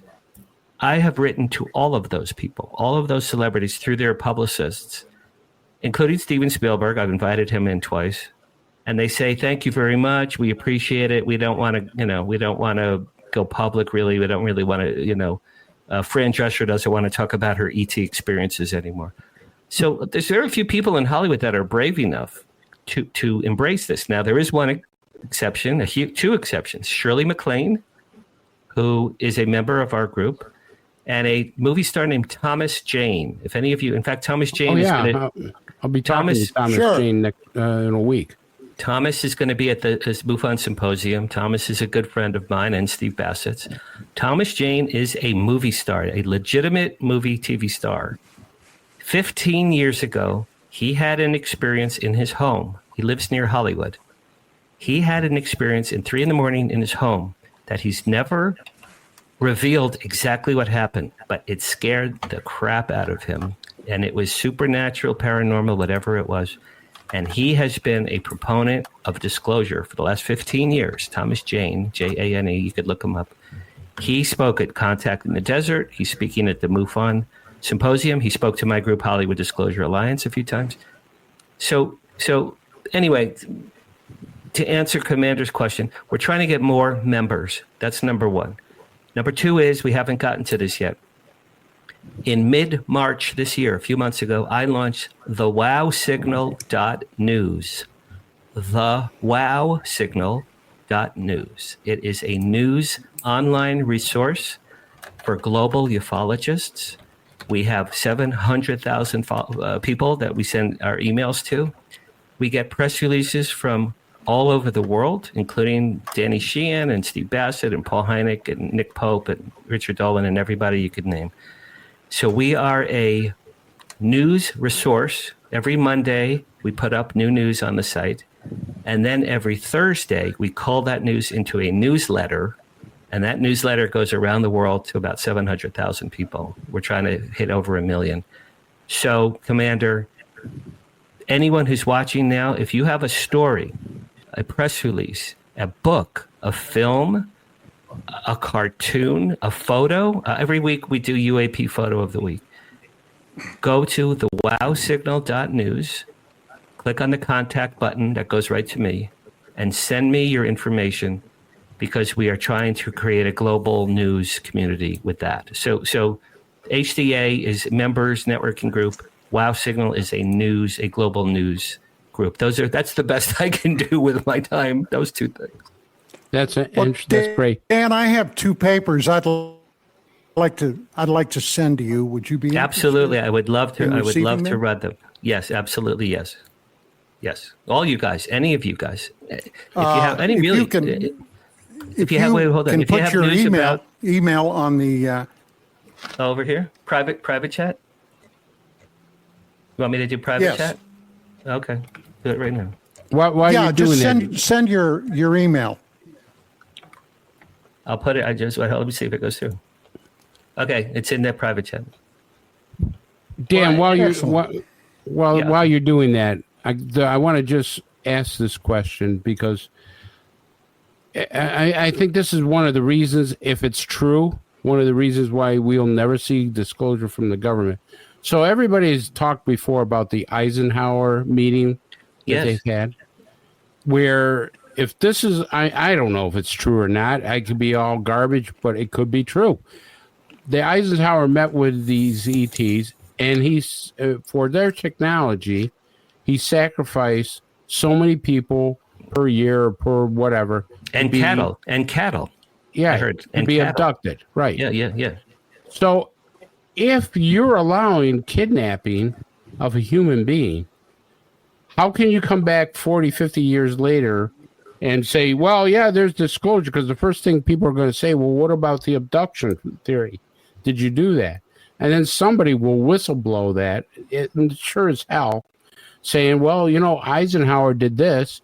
Now you got a big problem on your hands, because you're saying you're allowing the U.S. government to admit to authorize kidnapping of individuals without their consent to be prodded, probed, and assaulted, right?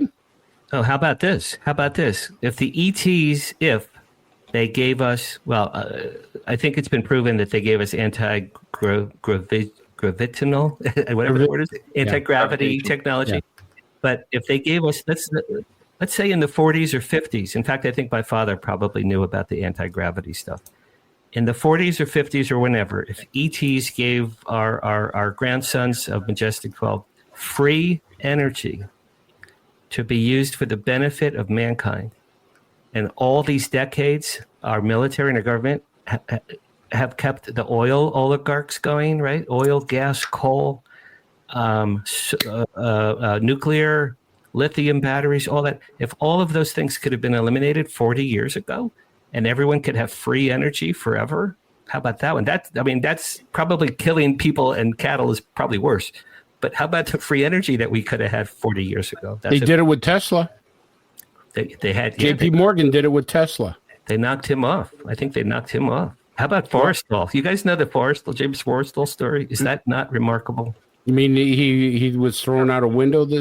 Yeah. James Forrestal he was a couple things. He was friends with JFK. Okay, how about this? I don't know if you knew this. Forrestal was friends with JFK. JFK apparently told Marilyn Monroe in bed about aliens at Roswell, but that's a side story. Forrestal, of the original Majestic 12, from what I've read, is that Forrestal was the one guy. There's 12 guys. Oh, we can't tell anybody. This is our secret. We can't tell the Russians. We can't tell anyone.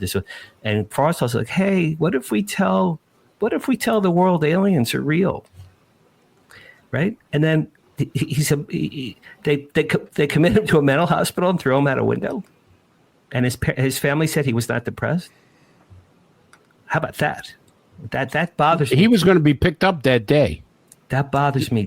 You know what? That bothers me really badly. Oh yeah, he went out the window the night before he was going to be released from the hospital. He was assassinated. He was probably, I would think, because it was early in the 40s, or late 40s. He was probably the earliest human cadaver that was involved with the UFO cover-up.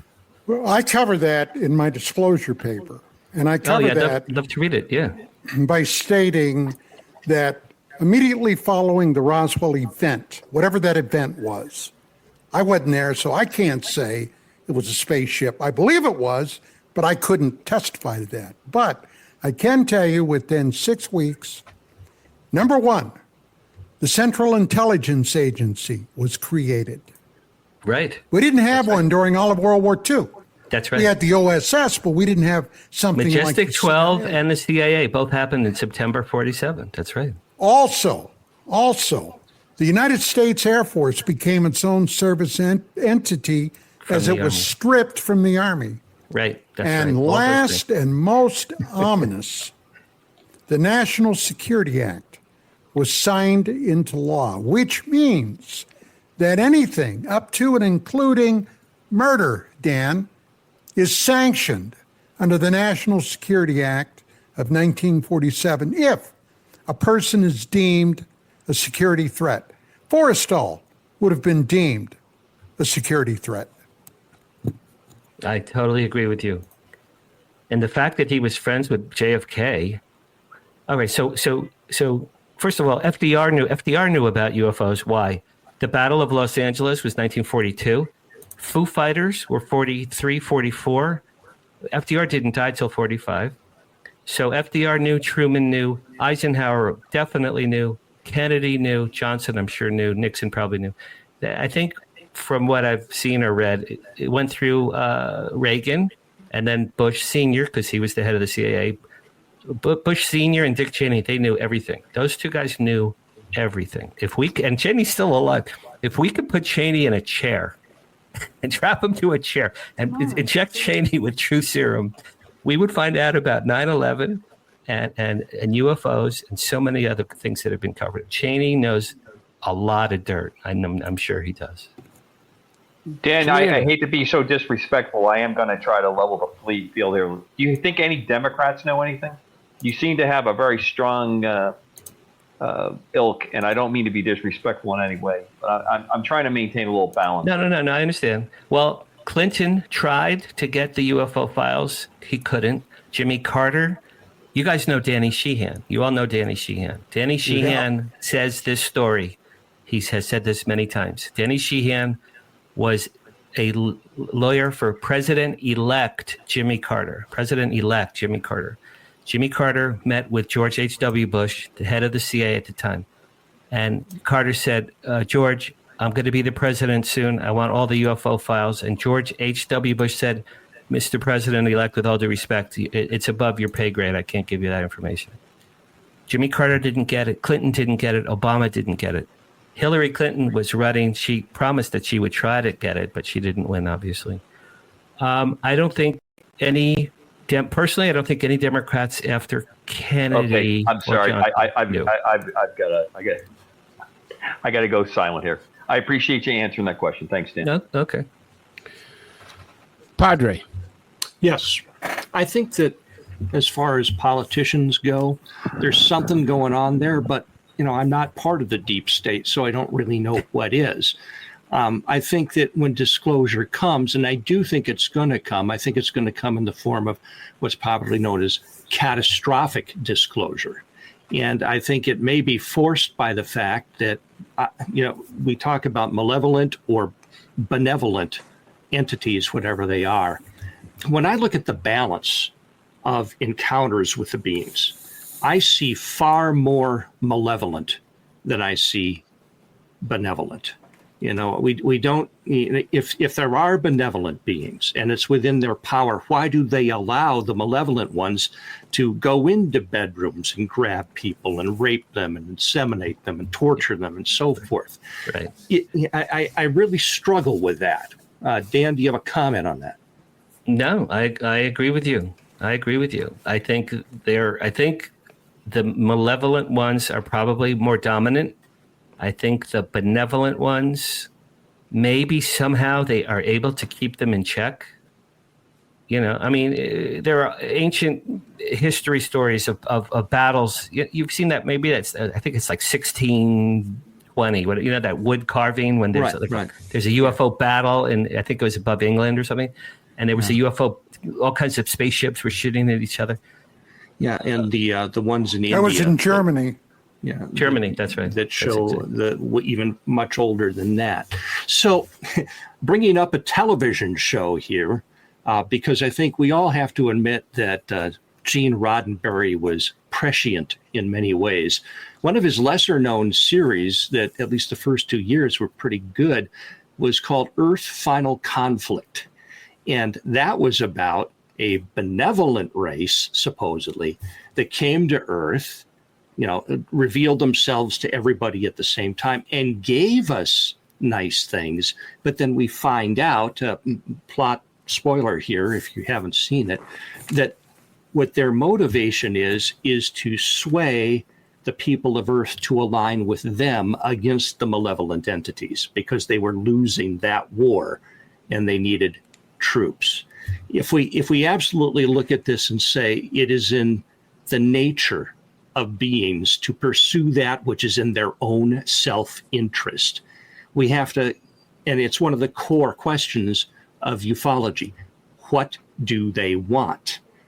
What do the benevolent ones want? They say they want us to take care of the planet. Well, that's nice. I think everybody would say that they don't want the planet to be polluted, destroyed, or whatever.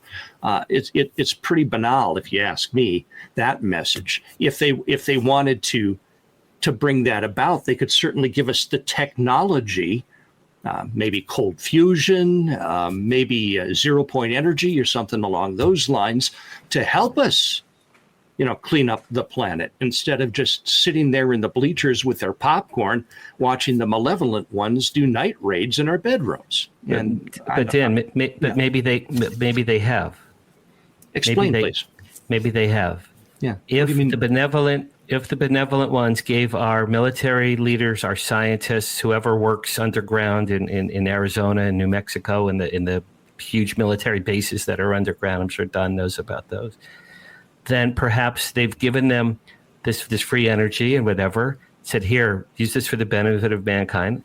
And the great-grandsons of the Majestic 12 says, there goes all the oil, the global economics of the entire planet Earth. If we no longer used oil, this is what Richard Dolan says, if we no longer used oil, it would change the global economics of every country on the planet. So maybe they have, Dan, and maybe they just haven't, the powers that be haven't. But what you're saying is, why don't they land in Times Square and hand out free energy, to people passing by? Well, that would be terrific. Yeah, and yes, would it absolutely upend the world economy? Well, yeah, but if you look at the world economy, it's not in real great shape as it is. So now would be a good time. Now would be a good time to hit the reset button. So if you're out there watching this podcast on the good guy team, come on down, as they say, and give us a hand down here. All right. So in my book, careful what you ask for. In my book, after they came, which just came out on audiobook, it's on Amazon. Just came out on audiobook. Please check it out. After they came. In my book, I have benevolent Pleiadians, male and female, that come to Earth to save mankind, working through this poor schlub on page 1 who's drowning himself on his birthday. He's 70 years old. He hates his life. Drowning himself in the Pacific Ocean on his birthday. He hates his life. They come out of the Pacific Ocean, the aliens, in a huge ship. They save his life. They beam him up. They slowly travel to Dodger Stadium. They beam down. Then they say, people of the Earth, we're here. We love you. We're here to solve all your problems. We just saved this guy's life. This guy is important to us. Work through him. He will be our ambassador to Earth. Then they leave. And then for the rest of the book, this guy becomes world famous, but they give us free energy. They melt all the nuclear weapons. They solve famine and cure every disease. It's a utopian book. Nick Pope called my book a delightful tale of wonder and hope. I just find it odd pick a suicidal 70-year-old for their ambassador. Well, here's why, and I'll give this away. His father, the guy who was killing himself, his father saved the life of one of the aliens 70 years earlier. It was a payback. It was a payback as a thank you. It was a thank you. That's the twist to the book. I shouldn't have said it, but read the book, man, or get the audiobook and listen to it. Yeah. It took me a year and a half to record. It took forever. Dan, let me ask you this. Do you think maybe we're looking at this wrong? Maybe they might be kind to us, or they don't give a damn about us, but maybe it's not us they're interested in. Maybe it's just the planet.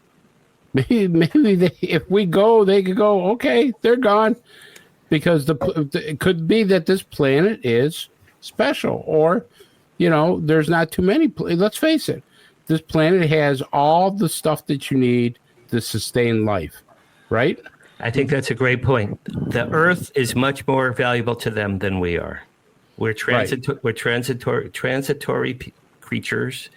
There've been ice ages. There've been the Great Flood of Noah, which likely happened.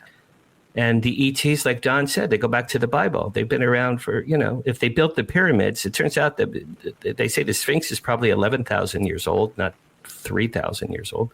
So they've been here forever. They've come and gone forever. They've seen civilizations come and go. And like one of you guys said, during the 40s, when it was the nuclear age and we were blowing up Japan, they're like, uh-oh, these morons, we better start showing up now. These morons are going to ruin our beautiful planet. So, yeah, I don't think maybe they give a crap about us. Maybe they don't care about us at all. I'm starting to believe that, to be honest with you. And to quote Jim Mars, the kid found the matches. And then all of a sudden we're seeing this. But it's not just that, because, if you believe, ancient history of ufology, they used us as slaves to mine minerals. They gold. Gold. Zechariah Sitchin. That's what Zechariah Sitchin. Right, and also our water is very precious. Our sun is very precious. I got a friend who's down in Florida, has unbelievable pictures of crafts near the sun, actually taking solar flares, what looks like a solar flare, and using it, to energize a ship. I mean, that's our only hypothesis, but whether it's true or not, we don't know. But it sure looks interesting to me that these crafts are so close to the sun. Then we have them where people have said, hey, they funneled up water through the Hudson River or the ocean or whatever. Or Mexico. Chase Klutsky did a story that she went to Mexico, and then the mayor of Mexico was with her, and he said to her, why are these UFOs sucking up our whatever huge lake where they got their fresh water? Why are they sucking up all our water? Can you do something, Chase Klutsky? She goes, I can't do anything. What do you want me to do about it? Well, there was a military person that says that they use it for power, because if you could separate the hydrogen from the oxygen, you could make helium-4, and from helium-4, now you got a tremendous amount of power. As far as that goes, let me just before I get to the others, let me just ask you this, because I want to pivot a little. So you wrote a book called 5, and this interests me because it's about a serial killer. Okay, that comes back. What's that all about? All right, here's my book 5. 5 is about. It's amusing how I came up with it, but it's a very serious. It's a dark book. It's on Amazon. I walk 5 miles every other day here in my neighborhood. And one day I was walking 5 miles, and I just, in my head, I saw the word 5, F-I-V-E. I said, that's such a good, strong, powerful word, 5. I just love that word, 5. I go, that would be an interesting nickname for a person. And then I said, what would his name be? And then it was Fievel. Okay, Fievel, 505. Okay, that would be good. Then, you guys, for some reason... I told you I worked with Bruce Springsteen when I was 16 years old. And this is on one of my walks. I came up with this off the wall idea. I said, "What if Bruce Springsteen was a serial killer, like, or Paul McCartney, or any Mick Jagger? What if a world famous, beloved character we all love and adore, and at night he puts on a cape and he has like knives and he kills women?" And I came up with that idea. So my book 5 is about a serial killer who is a famous actor in 1880s Europe.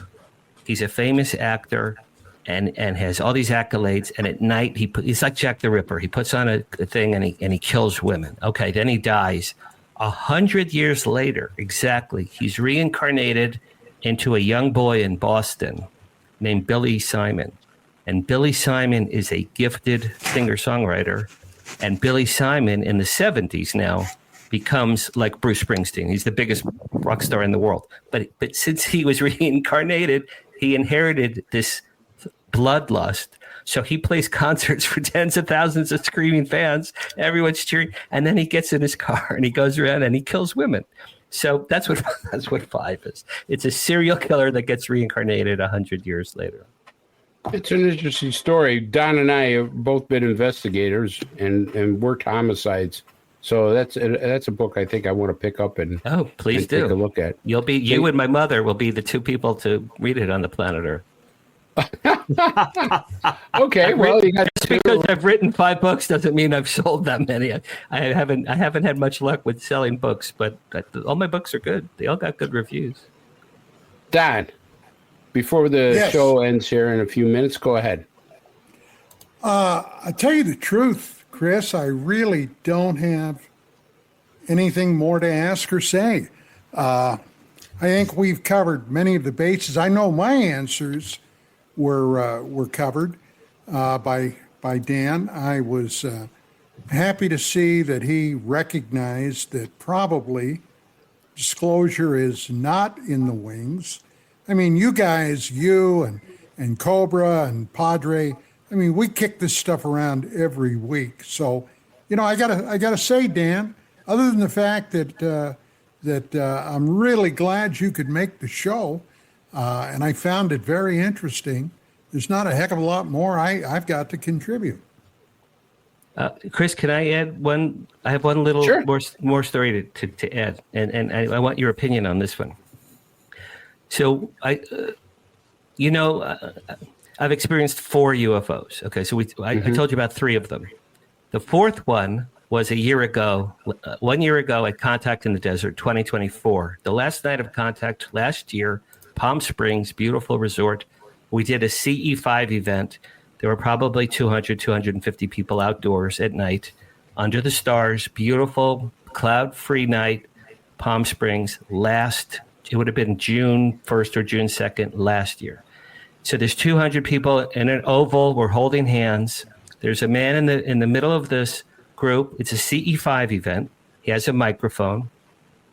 And he's going, we're all looking up at the sky. And he's going, oh, space brothers, please come down. Please show yourselves. We know you're there. We love you. We want to communicate with you. Please land. We'd like to talk to you. We want to show you how much we love you. Please come communicate. So this is going on for 2.5 hours. 2.5 hours. Now, that's a long time. You know, your neck, you guys know this better than me. Your neck, when you're looking up for your neck really hurts after a while. So then the guy with the microphone said, okay, let's all lay down on the grass, look up at the sky, and just send up good vibrations, and we'll see what happens. Okay.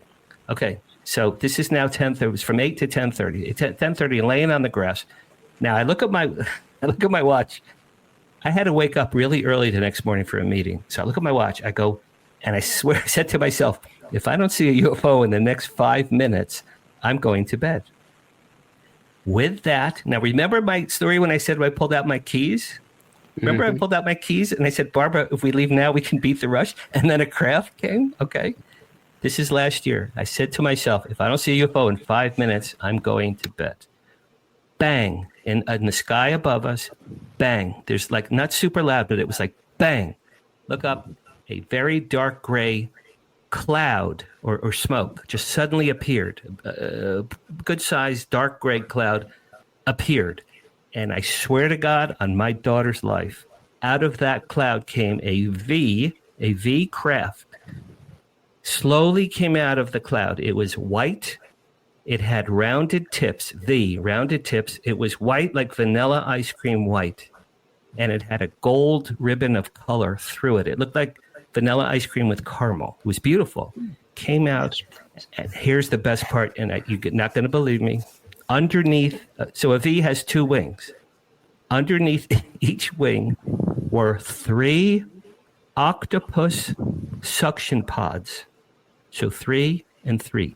They were translucent. They were clear brown. They were lit up, and they were going like this. Boom, boom, boom, boom, boom, boom. They were pulsing. And I said to the guy next to me, whatever that thing is, that's alive. It was a craft that had a living entity creature of some kind, looked like an octopus, underneath it. And it went for about 12, 15 seconds, and then it vanished. I swear to God, that is a true story. Dan, was the shape of it similar to what you remember from Asbury Park with your dad? That was a huge metal silver craft, huge with pointy tips. This was almost like a boomerang, like an Australian boomerang. It was much smaller, rounded tips, beautiful. It was a beautiful, visually beautiful color. It was white with gold. And again, when I saw this, I felt elated. And the guy next to me, we were like doing high fives, like, wow, can you see that? Wasn't that great? Yeah, was that great? I felt elated. I didn't cry, but I felt elated. But the octopus suction pods that are pulsing, they look like heartbeats. It was boom, they were all beating in sync, boom, boom, boom, boom, and they were translucent. They were lit up. What the hell was that? Seriously, what could that possibly have been, you guys? I have no idea. Have you ever been abducted? Not that I'm aware of. Not by Get ready for that movie. I'm not, and I'm not looking forward to it. If I am, I'm hopefully not. Yeah, No, but whatever this was, here's what I think. I think it was a incredibly advanced vehicle that was part mechanical and part biologic. That is what it was. Now, was that U.S. military? Is that us from the future? Is that a race of ETs that have designed this? I don't know, but as God is my witness, that story is a true story. I've never been able to figure out what the hell that thing was. Has anybody ever challenged you on your stories, Dan? No, I'm not a BSer. I don't lie. I'm not a liar. No, I mean, but your stories are unique. They're pretty remarkable. I know they're pretty remarkable. That's why I'm involved with ufology. I have stories to share. Right. I mean, a lot of people have interesting stories, and a lot of them are unique. You had 2 that Commander just pointed out, 2 very similar stories there, where it almost like you called the crafts in. Do you think you called them in? Is that what you're saying? In retrospect, I said to Barbara in 2008, if we leave now, we beat the Russian craft game. And the other time, I said to myself, if I don't see a UFO in 5 minutes, I'm leaving. And a craft came. Did I call them? I don't know. I think it's a wonderful coincidence. Do I have a relationship with them? Did my father have a relationship with them? And perhaps I'm in the loop somehow? I don't know. My dad's dead. I'll never know. I can't ask him. But these are all, I swear, these are all true stories. Good stuff. Padre, why don't you wrap it up for us? Well, Dan, thank you for taking the time to be with us. Sure, tonight. my pleasure. It was super fun. Covered a lot of ground tonight. My compliments on the WOW signal, the website you've set up. Thank you. Very, very clean, very professional looking. And my daughter did that. She's a graphic artist. Yeah, she certainly did some nice work, and I'll be reading some of those interesting articles that are posted there. How often do you update the newsletter on that? Every Monday. Every Monday. Okay. Yeah, and all of you, and Don especially, please send me any white papers, a guest opinion columns. I think you're going to be very surprised by Don's paper, because I will tell you that there's 2 things that I truly believe that this group has done. One, Commander Cobra has really pointed out, and I believe that some of these things that we're seeing, like you're seeing, are ours and stuff, just simply by, not only his experience of aviation, but the way he describes it. And second, if you really want to know something, you ought to read Don's paper, because Don's paper will send a chill up your spine, but it will also kind of make you believe that maybe there is something nefarious going on. I mean, it convinced me. So that's why we're kind of like this because there's a spiritual component. All of us will tell you we all believe there's a spiritual component to this whole thing. I totally agree, and I'm looking forward to Don's paper. Just to summarize real quick, when I went to the deli to mourn my father, and I saw that little home movie, and then did that automatic writing, I personally feel I was invited into your world. This is only 2017. I've only been deeply involved in your world, you guys, only since 2017, when that event happened to me. Had I not gone to get a deli sandwich that day, and if I hadn't had that little movie, the Hollywood Disclosure Alliance wouldn't exist. Half of my books wouldn't exist. The Wow Signal wouldn't exist. I wouldn't be the publicist for Contact in the Desert. I wouldn't have my own podcast. I was invited in at the deli, either by my father or benevolent ETs or the universe. But I'm very grateful. It's enriched my life incredibly the last few years. I've made hundreds and hundreds of new friends, including you guys. I've done interviews all over the world, and I have a presence in ufology. And people have said to me, Dan, you just injected yourself into ufology. I go, I guess so. I was invited in. Well, for what it's worth, Dan, you got me jonesing for that damn sandwich you mentioned. I know. Go get a pastrami sandwich. I know the pastrami. So great. All right. Well, we got to wrap up the show. So for Don Ecker, Commander Cobra, Dan, the Padre Carlson, we all want to say thank you, Dan, for being with us tonight. And you know what? Good night.